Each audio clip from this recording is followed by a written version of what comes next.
Hello, and welcome to the Emotional Endurance Movement, the place where we have conversations about all of life's lemons and how we're coping with them. And today's conversation is it's pretty pertinent, wouldn't you say, Crimson? Yeah, it hits the moment very well. It hits the moment. If you're not aware, Crimson and I have been on the path of building a business together, Sprouting Change. And Sprouting Change equips teams and organizations and leaders with emotional endurance skills so that you can stay regulated in a dysregulated world. And we've uncovered some funny kind of wrinkles in this as we've been unpacking this work, haven't we? Yeah, so for people that don't know, Lori and I worked with each other in a past life, and she came to me after many years of thought leadership and speaking events and writing books, like real stuff. And basically, we decided like it was our mission to figure out how to get coping skills in everyday life to build emotional endurance. And me being the nerdy business person said, we need to get this into organizations. Absolutely. So, like Crimson said, this work really comes from my clinical work and my experience working one on one with people. But my biggest pet peeve is that we expect people to wait until they're in front of a therapist to talk about coping skills, and I think that's so silly. It's so silly because coping skills are something that we use every single day, and more importantly, just paying attention to our coping and observing it can be a huge prophylactic to our mental health. It can be very preventative. So, one of the things that I was really struggling with is like, okay, this is what's happening in the treatment room, but how do we get it beyond the treatment room? Because coping skills are something that we all utilize, we all need every day. And honestly, most of us really do need a coping skill reset. We need to bounce out the patterns from previous times in our lives that maybe were healthy for us then that aren't serving us now and rebuild new skills and approaches for how we handle an increasingly chaotic world at both work and at home. But one of the things that was interesting to me when you brought it to the idea of bringing it to organizations is I realized how much emotional dysregulation plays out and influences organizations. Absolutely. We met in a toxic work environment. I mean, there's no denying that. I would say at the time, we didn't have the emotional endurance to navigate the situation. And to your point, I sought out therapy. We had a therapist on the floor upstairs, so it was easy access to keep you going. And I know that that was one of the entry points into me realizing the importance of mental health in everyday life. But to your point, therapy it's much bigger than what we're talking A about. lot of people don't realize that our nervous system has two tracks, right?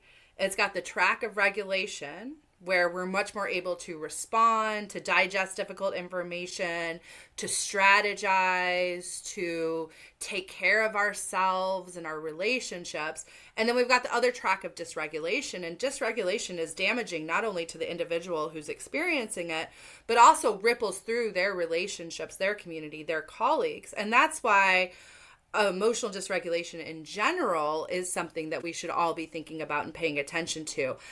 To your point, with the workplace, we've really struggled with like, how do we talk about these things? How do we talk about Absolutely. emotional dysregulation?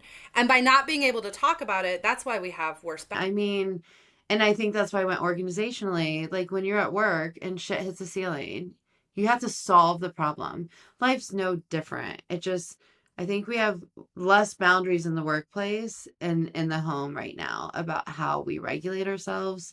What we're talking about is coping with everything. And this sounds so small, but like getting cut off. When you get cut off, you should not flip off the person and scream at them.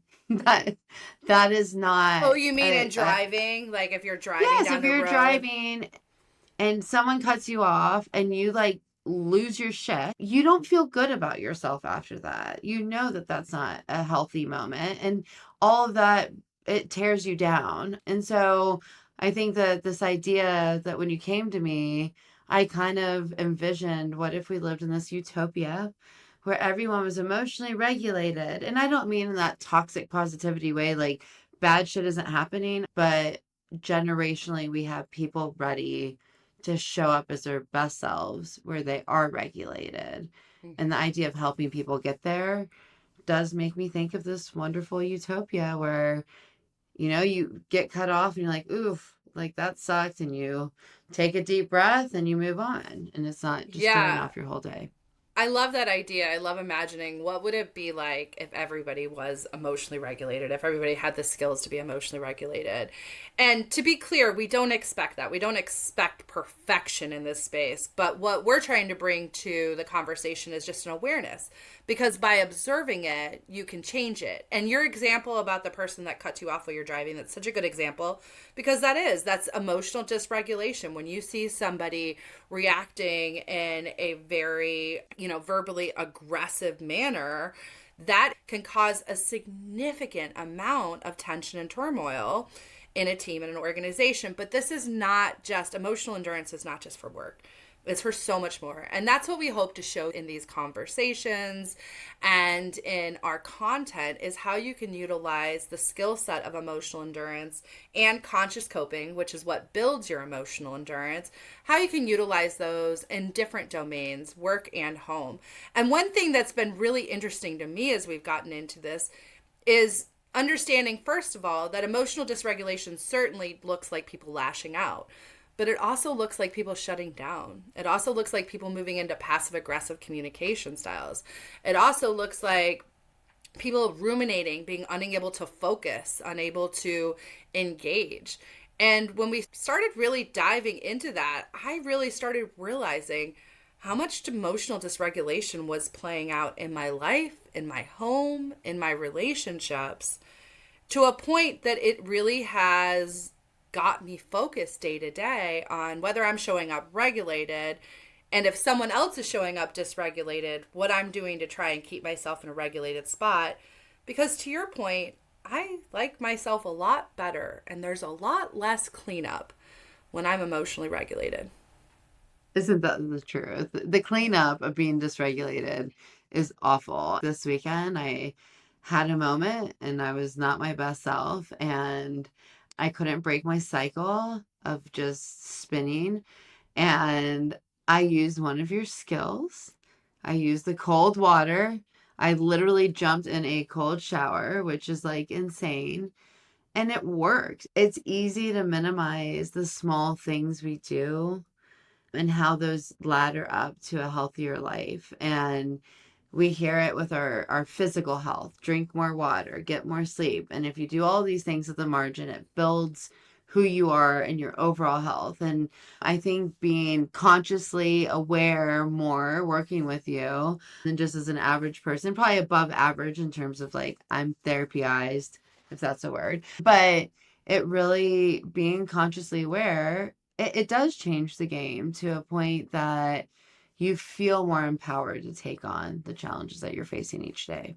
And this is where it gets really exciting for me, because ultimately we are just empowering people to see what's there, what's happening to them in a way that maybe they haven't been empowered before because they haven't had the language or the tools or the space or the ability. I can't tell you if your coping is effective or ineffective until you actually look at it and you Right. decide and you observe it. And I will tell you, the answer is nuanced. I am the coping queen, and some days I cope really great. And some Well, days so I don't. speaking, yeah. Well, and so like so we're 8 months into this building a Yeah. business thing. We're getting ready to launch. This is I was up till 3 a.m. Like we're in the Websites. final. Ah. Yes, but we're in the final throes, and I would say that both of our emotional endurance has been tested from an entrepreneurial standpoint, and it shows Absolutely. how the I mean, for one, I mean, I'm a mother, you're a mother, we're wives, we're daughters, caretakers. I mean, we have a lot of plates that we spend. The irony of building a business about emotional endurance requires emotional endurance is Yes. so like, of course. It's been extremely important to us to make sure that we're building in this in a way that brings emotional endurance to the forefront for us too. And it's highlighted how the individual level endurance lets me bring myself, my full self to the business. And on days that I can't, we can talk about it. And I think that's what we hope to bring other organizations. I think, I had a chat with an old coworker, I mean, from way, way back, like 20 years ago, almost, not really, it's like 15, but and we were talking about a coworker that was dysregulated and would fly off the handle, and how we just accepted that as normal. And from a compassionate side, because we love her, like she should, like, that's not how she wants to be remembered Yeah. either. But there was no pathway to just set her down and be like, man, like let's talk about this in a healthy way, because you're so scared to get into the mental health space. What we want to bring and what we hope, the emotional endurance movement, what Sprouting Change, all of these things, like the reason we're exhausted is we're hoping that we can bring this language so it's not this awkward elephant in the room, or as you would Yeah. call it, Lori, the lemon in The the room. lemon in the room. Absolutely. There's a lot of lemons in the room, and people are sour about a lot of stuff. But I think one of the things that people are sour about, specifically at work, is like everybody says, like, oh, we really care about the mental health of our employees, but there's not necessarily a clear framework for how you talk about the natural and expected mess that emotional dysregulation is going to cause anytime you're in a group of people. And we say compassion here because we, as much as there's a level of personal accountability that we all need to be working on our emotional regulation for ourselves, for each other, for the communities that we're within, there's also a level of understanding when someone behaves like that, there's a significant cost on them, and it's messy. It is messy for Yes. them and for everybody else. And so this is where we get into the less sexy way of talking about emotional endurance, which is to talk about emotional hygiene. At workplaces, a lot of people don't do the equivalent of cleaning off their dishes and putting it in the dishwasher for their mental health. And so they'll go and trauma dump on people, or they'll be completely dysregulated or unable to have difficult, uncomfortable conversations about really important things. And that's the thing about emotional endurance, is that even if you're not paying attention to it, that stuff is playing out in every aspect of your life. And we are just wanting to draw your attention to the fact that there is something important happening within you that you do have some control over. Right. I mean, that's what we want to do, right? It's just like this is beyond mental health. You can be a very mentally healthy person in terms of a guidebook, the DSM, is that what we would call it?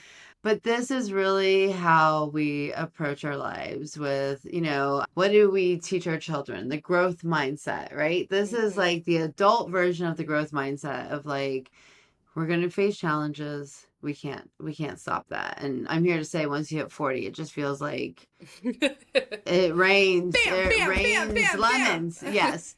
Yeah, you're kind of like at a batting range with lemons getting shot at you. And there is a point where you have to build the endurance to move through those things. Yeah. And if you do so in a regulated way, you feel good about yourself when you're done, and you're teaching, if you're a parent or in a community member, you're modeling You're modeling behaviors that that behavior. inspire others to deal with. It's just like when you meet someone that's so diplomatic in conflict and you're like, God, I want to be that person.